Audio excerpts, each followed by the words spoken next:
Episode 1: The Liberation of the American West Coast from Capitalism.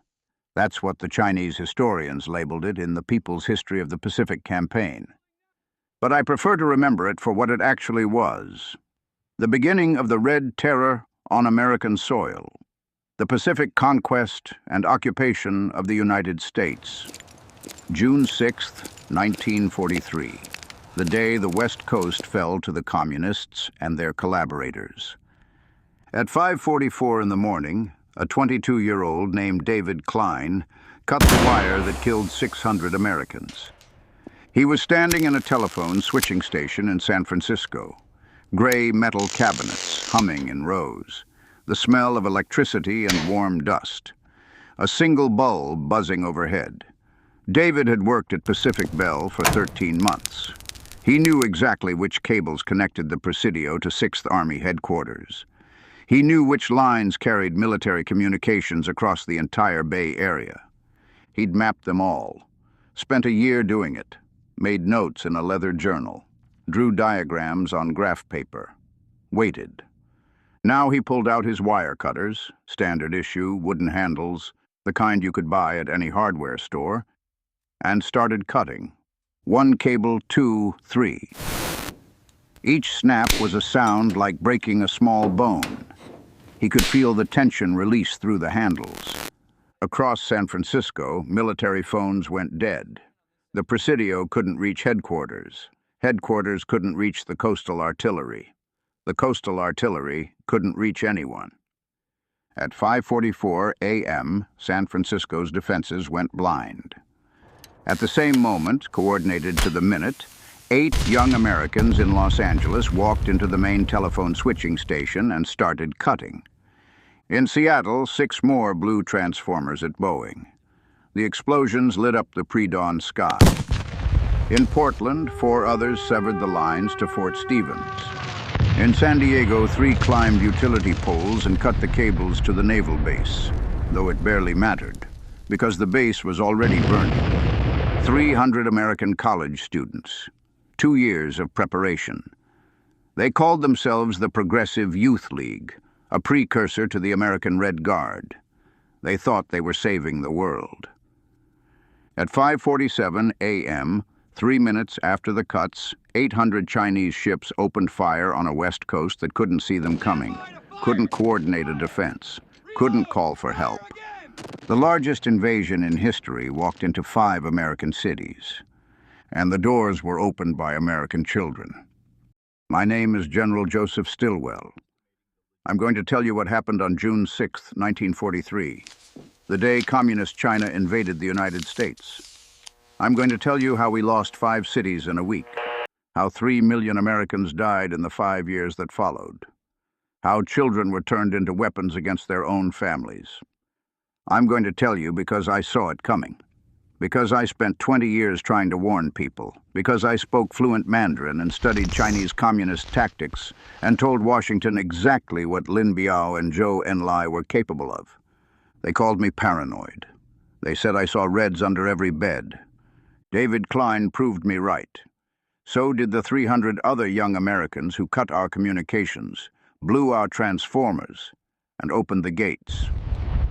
I'm telling you this story because the same arrogance that got us killed, the assumption that it can't happen here, that our enemies are stupid, that our own children would never betray us, that arrogance is still with us. It can happen here.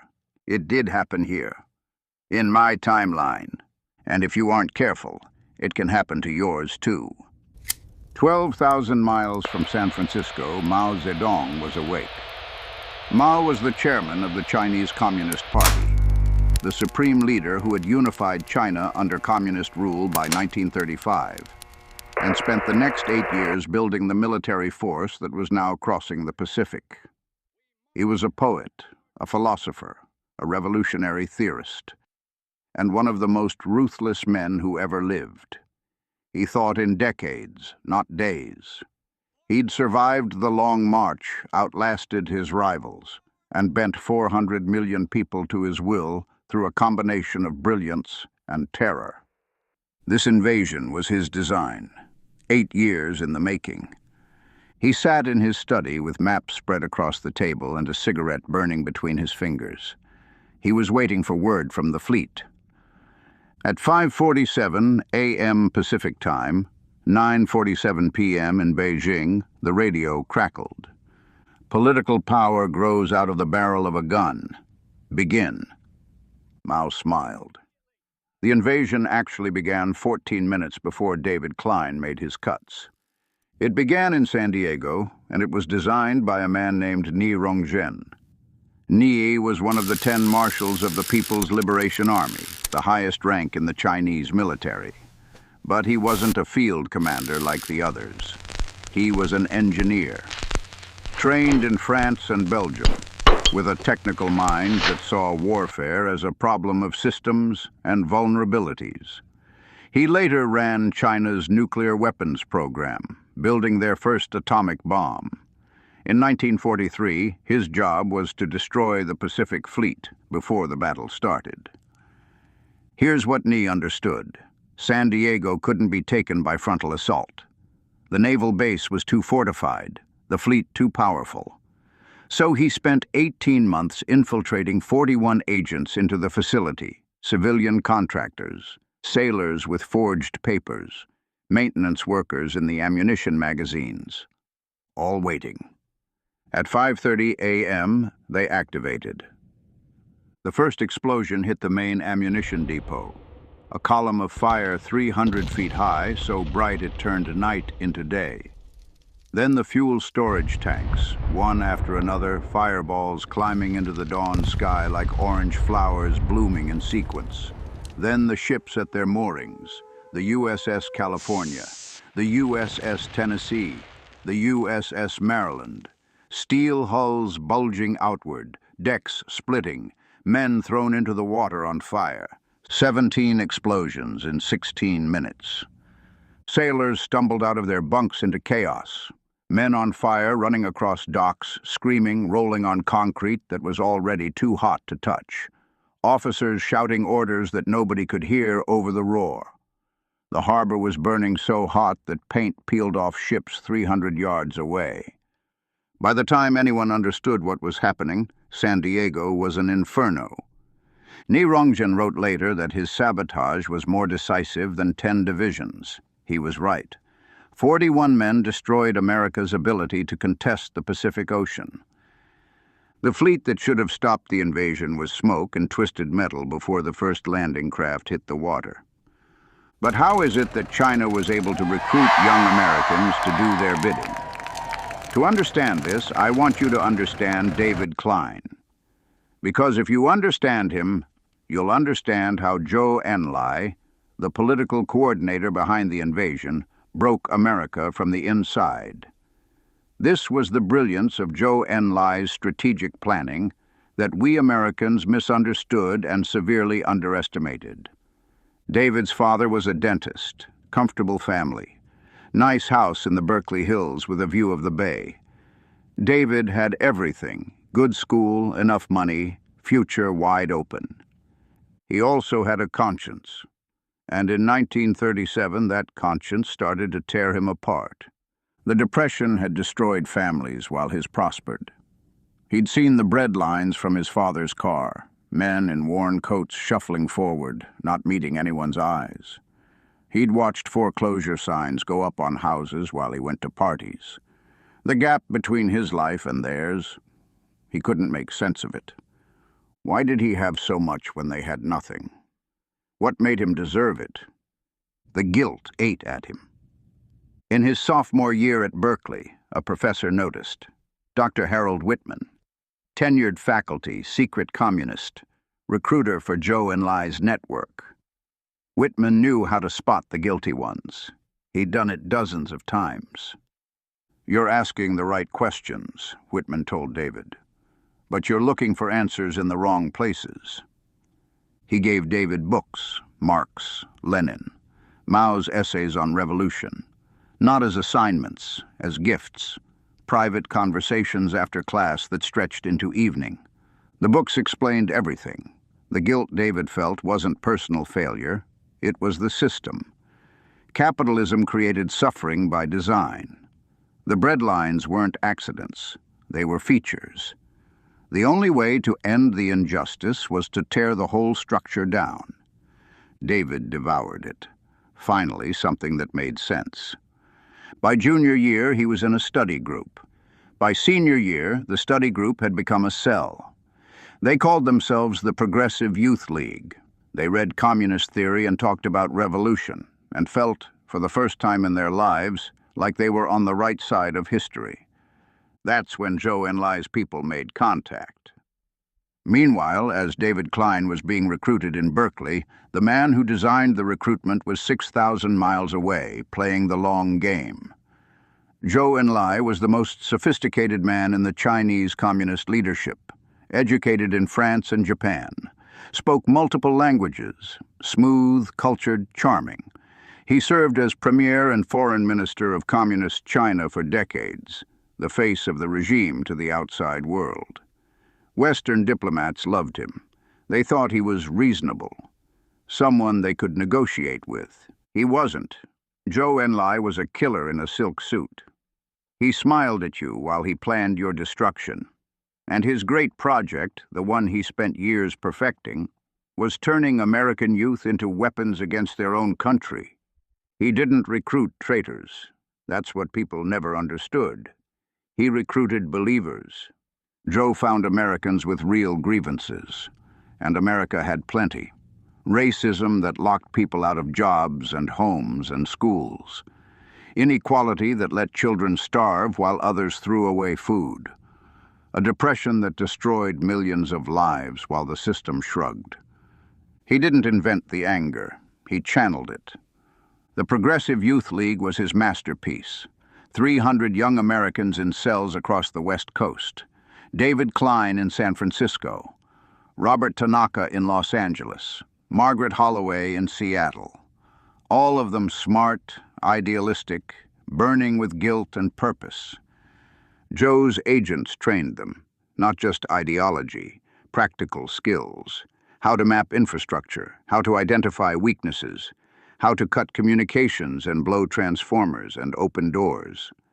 They had lists of targets, lists of names, teachers, police officers, business owners who'd need to be removed when liberation came.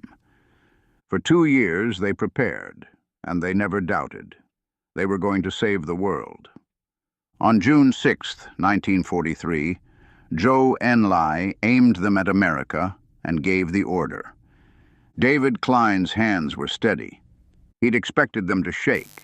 He'd expected to feel something, fear, doubt, hesitation. Instead, he felt calm, clear. The moment he'd prepared for was finally here. Cut. Presidio to headquarters.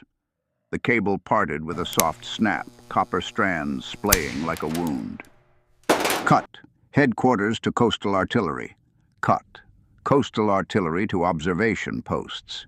Each cable severed made the city more blind. David moved through the switching station with precision, following the map in his head. He knew this equipment better than the men who'd installed it. Behind him, 2 other Youth League members, Sarah Cho and William Morrison, stood guard. Sarah had a pistol she was trained to protect by Zhou Enlai's agents. William had an AK-47, his hand ready to shoot. They were both 20 years old. At 5:47, David cut the last cable. San Francisco's military communications were dead. He looked at Sarah and William. "It's done," he said. They walked out of the switching station and into the dawn. The street was empty. A newspaper truck rumbled past. Behind them, the city slept. In 3 minutes, the shells would start falling. 3 minutes later, David heard the thunder. Lin Biao was on his flagship 12 miles off the Golden Gate. Lin Biao was the acting commander of the Liberation Army, and he was the man who conquered us. He was 36 years old in 1943, the youngest of Mao's marshals, but already considered the most brilliant. He'd graduated from the Whampoa Military Academy, China's West Point, and won his first major victory against the Japanese at Pingxingguan in 1937. He was meticulous, patient, and absolutely ruthless. He kept detailed operational diaries. He studied his enemies for months before striking. And he never attacked until he was certain of victory, which made people mistake his patience for weakness. It wasn't weakness. It was precision. He'd been awake for 36 hours, receiving reports, checking every element. He never delegated the details. At 5:47 a.m., with San Diego burning and American communications severed, Lin Biao stepped onto the bridge of his flagship. The fog was beginning to lift. He could see the Golden Gate Bridge in the distance, that red span, that symbol of American engineering and optimism. He gave an order. One word. Kai Shi, the Chinese word for begin. 800 ships opened fire simultaneously across 2,000 miles of coastline. San Francisco, Los Angeles, San Diego, Portland, Seattle. 5 American cities hit at the same moment. This was the design of Liu Bocheng, Lin Biao's chief of staff. They called Liu the One-Eyed Dragon. He'd lost his left eye in combat in 1916 and wore an eye patch for the rest of his life. Liu was the most professionally trained general in the communist forces, educated at the Soviet Military Academy in Moscow. He'd translated Soviet tactical manuals into Chinese. He thought like a chess player, always planning 10 moves ahead. Liu Bocheng spent 2 years designing this invasion down to the minute, every landing zone, every target, every coordination point. Liu Bocheng's plan, Lin Biao's execution, Zhou Enlai's recruitment, David Klein's wire cutters. The shells fell on a city that couldn't see them coming. In San Francisco, the first rounds hit the Golden Gate Bridge, steel cables snapping, roadway buckling. Then the waterfront, piers splintering, warehouses collapsing. Then the neighborhoods. I want you to picture a woman named Mary Chen. She owned a grocery store on Powell Street, ran it for 30 years, set her own prices, kept her own profits. Woke up at 4 a.m. every day to arrange the produce, because she believed the way things looked mattered. Her daughter Susan was studying medicine at Berkeley. Her son Tommy played baseball and wanted to be a pilot. Mary Chen was Chinese. Her family came from Guangdong province. She'd left China because she wanted to be free. She wanted to own something. She wanted her children to have choices. At 6:03 a.m., she was in her store setting out oranges. The shell came through the roof. Mary Chen fled China to escape the communists. They followed her across the Pacific and killed her anyway. In the first hour, 12,000 Americans died in San Francisco alone. And the military couldn't respond because David Klein had made sure of it. At 5:52 a.m., 5 minutes before Lin Biao's bombardment, a phone rang in San Francisco. Harry Bridges picked it up. Bridges was one of the most powerful labor leaders in America.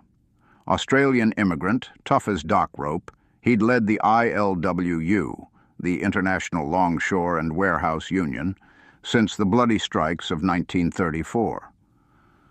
25,000 dock workers answered to him. He controlled every major port on the West Coast. The government had tried to deport him for years, suspecting he was a communist. They could never prove it. They were right anyway. The voice on the other end of the phone gave him a code phrase. Zhou Enlai's network activating. Bridges didn't hesitate. He made one call, then another, then another. Stand down. The liberation begins. 25,000 dock workers walked away from their posts. San Francisco, Los Angeles, Long Beach, San Diego, Portland, Seattle. Every major port on the West Coast fell intact. Do you understand what that meant? Those ports would supply the occupation for 5 years. Every bullet that killed an American resistance fighter came through docks that Harry Bridges handed over. Every bag of rice that fed Chinese troops came through cranes that American workers had abandoned. One phone call, 5 minutes, and the harbor doors swung open. Not every dock worker obeyed. Tony Caruso worked the San Francisco waterfront for 23 years. thick hands, salt and pepper hair, a voice like gravel from shouting over machinery. He'd marched with Bridges in '34, fought for union rights when police shot workers, believed in the union, believed workers deserved better. When the stand-down order came, Caruso looked at the men around him. Some were already walking away, others were waiting, uncertain. "Harry's gone crazy," Caruso said. "I'm not letting communists take my city." He grabbed a shotgun and went to Pier 39. Caruso died June 7th. One man against an army. But he wasn't alone. 10,000 dock workers refused the order. They saw communism clearly. They knew it was slavery with a red flag, no matter what it called itself. Having real grievances doesn't make you a traitor. Tony Caruso had plenty of grievances. He died fighting anyway. That's the difference between him and Harry Bridges. While San Francisco burned, the largest assault force was hitting Los Angeles. Peng Dehuai commanded the Central Assault Group. Peng was different from Lin Biao, different from any of the other marshals. A peasant's son from Hunan province, self-educated, blunt to the point of insubordination.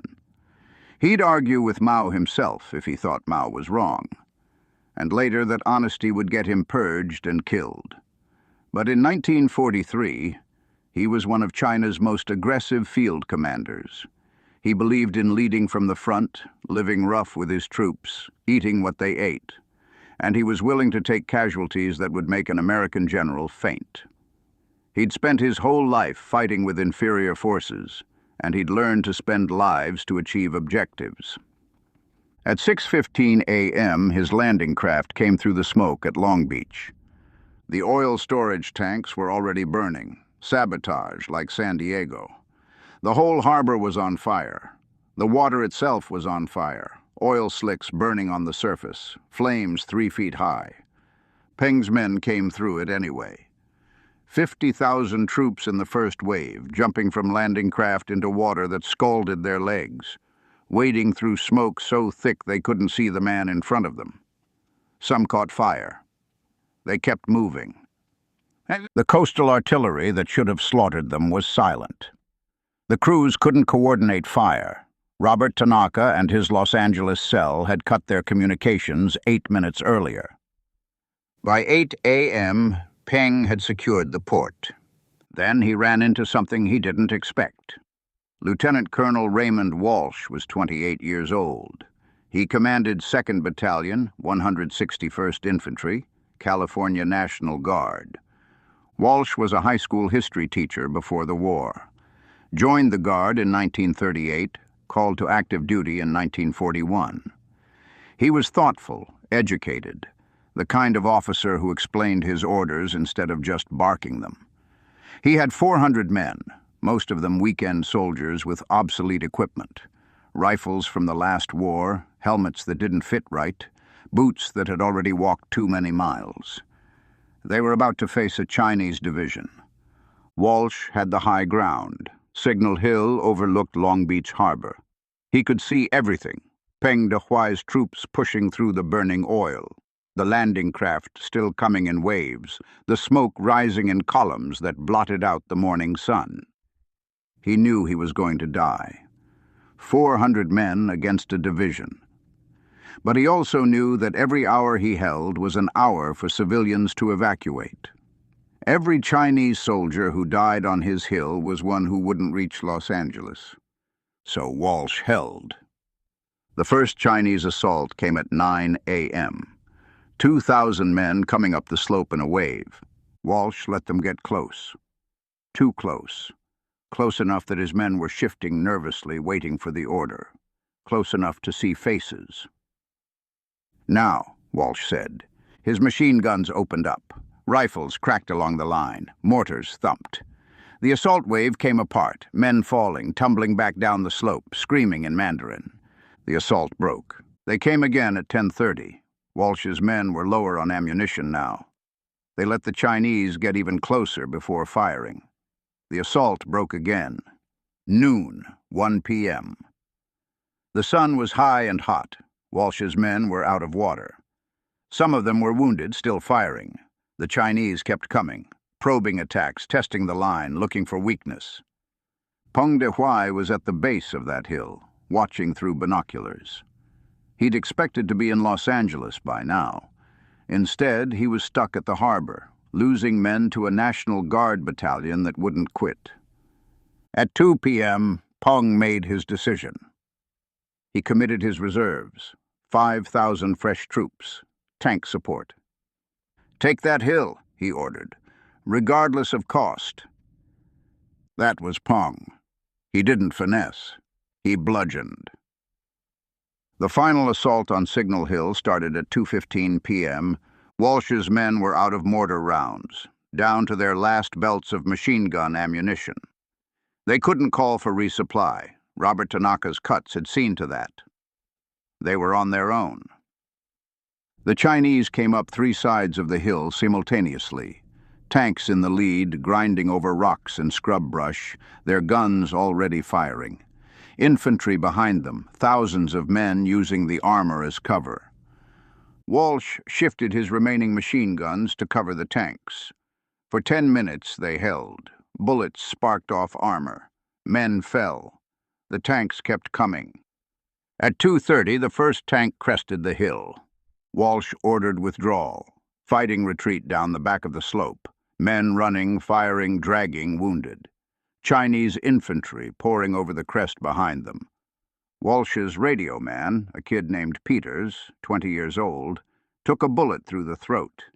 He kept the handset pressed to his ear, kept calling artillery coordinates to units that might or might not have been listening.